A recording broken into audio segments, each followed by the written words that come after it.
بسم الله الرحمن الرحيم.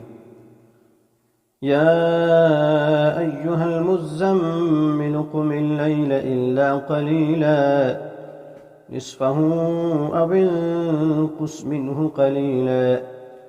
أو زد عليه ورتل القرآن ترتيلا إنا سنلقي عليك قولا ثقيلا إن ناشئة الليل هي أشد وطئا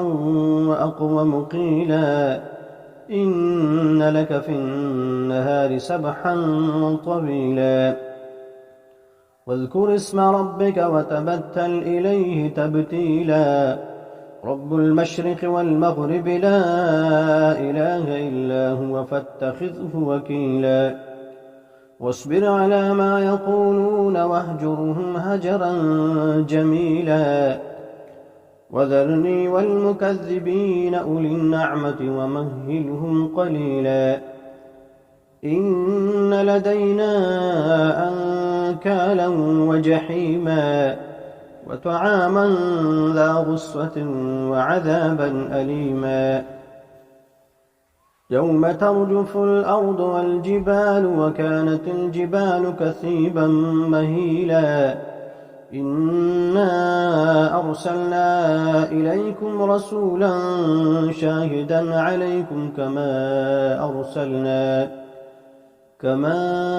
أرسلنا إلى فرعون رسولا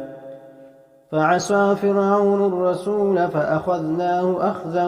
وبيلا فكيف تتقون إن كفرتم يوما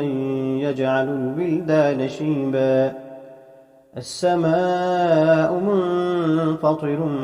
به كان وعده مفعولا إن هذه تذكرة فمن شاء اتخذ إلى ربه سبيلا إن ربك يعلم أنك تقوم أدنى من ثلثي الليل ونصفه وثلثه وطائفة من الذين معك والله يقدر الليل والنهار علم أن لن تحصوه فتاب عليكم فاقرؤوا ما تيسر من القرآن علم أن سيكون منكم مرضى وآخرون يضربون في الأرض يبتغون من فضل الله وآخرون يقاتلون في سبيل الله